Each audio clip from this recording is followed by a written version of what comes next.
Muslim ಮಹಿಳೆಯರು ಮಸೀದಿಗಳಿಗೆ ನಮಾಜ್ ಮಾಡಲು ಪ್ರವೇಶಿಸಬಹುದು, ಆದರೆ ಕೆಲ ಷರತ್ತುಗಳು ಅನ್ವಯ ಎಂದು ಅಖಿಲ ಭಾರತ ಮುಸ್ಲಿಂ ವೈಯಕ್ತಿಕ ಕಾನೂನು ಮಂಡಳಿ ಸುಪ್ರೀಂ ಕೋರ್ಟ್ಗೆ ತಿಳಿಸಿದೆ.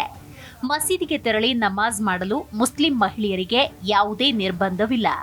ಆದರೆ ಅವರು ನಿರ್ದಿಷ್ಟ ಬಾಗಿಲಿನ ಮೂಲಕವೇ ಪ್ರವೇಶಿಸಬೇಕು ಅಥವಾ ಪುರುಷರು ಮತ್ತು ಮಹಿಳೆಯರನ್ನ ಪ್ರತ್ಯೇಕಿಸುವ ತಡೆಗೋಡೆಗಳನ್ನು ತೆಗೆದುಹಾಕಬೇಕು ಎಂದು ಪಟ್ಟು ಹಿಡಿಯುವಂತಿಲ್ಲ ಎಂದು ಅಖಿಲ ಭಾರತ ಮುಸ್ಲಿಂ ವೈಯಕ್ತಿಕ ಕಾನೂನು ಮಂಡಳಿ ಸುಪ್ರೀಂ ಕೋರ್ಟ್ಗೆ ತಿಳಿಸಿದೆ.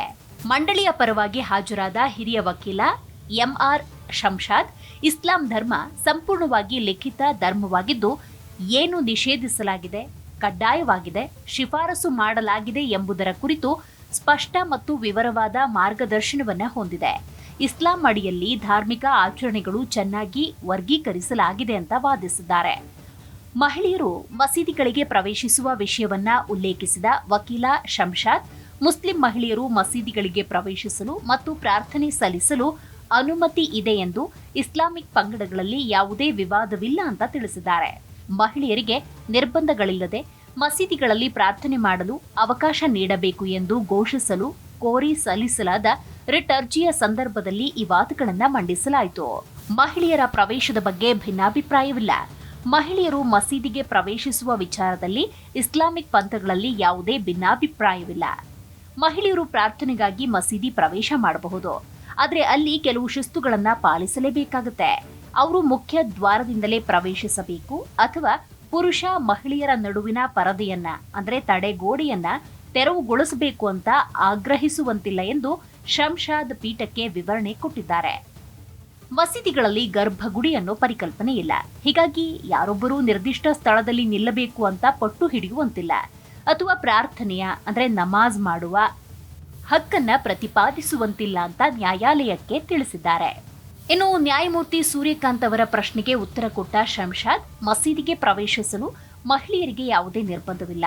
ಈ ಕುರಿತು ಎಲ್ಲ ಇಸ್ಲಾಮಿಕ್ ಪಂಥಗಳಲ್ಲಿ ಸಹಮತ ಇದೆ. ಆದರೆ ಸಾಮೂಹಿಕ ನಮಾಜ್ನಲ್ಲಿ ಪಾಲ್ಗೊಳ್ಳುವುದು ಮಹಿಳೆಯರಿಗೆ ಕಡ್ಡಾಯವಲ್ಲ ಅಂತ ಹೇಳಿದ್ರು. ಪುರುಷರು ಸಾಮೂಹಿಕ ಪ್ರಾರ್ಥನೆಯಲ್ಲಿ ಭಾಗವಹಿಸುವುದು ಕಡ್ಡಾಯ, ಆದರೆ ಮಹಿಳೆಯರಿಗೆ ಇದು ಐಚ್ಛಿಕ. ಮಹಿಳೆಯರು ಮನೆಯಲ್ಲೇ ಪ್ರಾರ್ಥನೆ ಮಾಡುವುದು ಹೆಚ್ಚು ಸೂಕ್ತ. ಇದರಿಂದ ಅವರಿಗೆ ಮಸೀದಿಯಲ್ಲಿ ಸಿಗುವಷ್ಟೇ ಧಾರ್ಮಿಕ ಪುಣ್ಯ ಲಭ್ಯವಾಗುತ್ತೆ. ಆದಾಗ್ಯೂ ಮಹಿಳೆ ಮಸೀದಿಗೆ ಹೋಗಿ ಪ್ರಾರ್ಥನೆಯಲ್ಲಿ ಪಾಲ್ಗೊಳ್ಳಲು ಇಚ್ಛಿಸಿದರೆ ಅದಕ್ಕೆ ಸಂಪೂರ್ಣ ಅನುಮತಿ ಇದೆ ಎಂದು ಶಂಷಾದ್ ಸ್ಪಷ್ಟಪಡಿಸಿದ್ದಾರೆ. ವಿಚಾರಣೆಯ ವೇಳೆ ಮಧ್ಯಪ್ರವೇಶಿಸಿದ ನ್ಯಾಯಮೂರ್ತಿ ಅಹ್ಸಾನುದ್ದೀನ್ ಅಮಾನುಲ್ಲಾ, ಪ್ರವಾದಿಯವರ ಕಾಲದಿಂದಲೂ ಮಹಿಳೆಯರು ಮಸೀದಿಗೆ ಪ್ರವೇಶಿಸುವ ಆಚರಣೆ ಇದೆ ಮತ್ತು ಈ ಬಗ್ಗೆ ಎಂದಿಗೂ ವಿವಾದ ಇಲ್ಲ ಅಂತ ಗಮನ ಸೆಳೆದ್ರು.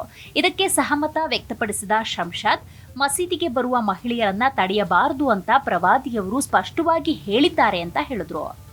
ಪ್ರಾರ್ಥನೆಗಾಗಿ ಎಲ್ಲರೂ ಮಸೀದಿಗೆ ಹೋದರೆ ಮಕ್ಕಳನ್ನ ನೋಡಿಕೊಳ್ಳಲು ಯಾರಾದರೂ ಮನೆಯಲ್ಲಿ ಇರಬೇಕಾಗತ್ತೆ ಅನ್ನೋ ಕಾರಣಕ್ಕೂ ಮಹಿಳೆಯರು ಮನೆಯಲ್ಲೇ ಪ್ರಾರ್ಥನೆ ಮಾಡುವುದನ್ನ ಬೆಂಬಲಿಸಲಾಗ್ತಿತ್ತು ಎಂದು ನ್ಯಾಯಮೂರ್ತಿ ಅಮಾನುಲ್ಲಾ ಇದೇ ವೇಳೆ ಉಲ್ಲೇಖಿಸಿದ್ದಾರೆ.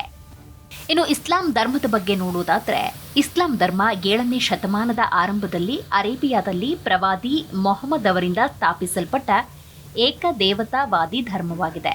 ಕುರಾನ್ನ ಅಲ್ಲಾಹನ ವಾಣಿ ಎಂದು ನಂಬುವ ಇದು ಕೇವಲ 23 ವರ್ಷಗಳಲ್ಲಿ ಅರೇಬಿಯನ್ ಪರ್ಯಾಯ ದ್ವೀಪದಲ್ಲಿ ಹರಡಿ ನಂತರ ಖಲೀಫರ ಆಳ್ವಿಕೆಯಲ್ಲಿ ವಿಶ್ವದಾದ್ಯಂತ ವೇಗವಾಗಿ ವಿಸ್ತರಿಸಿತು.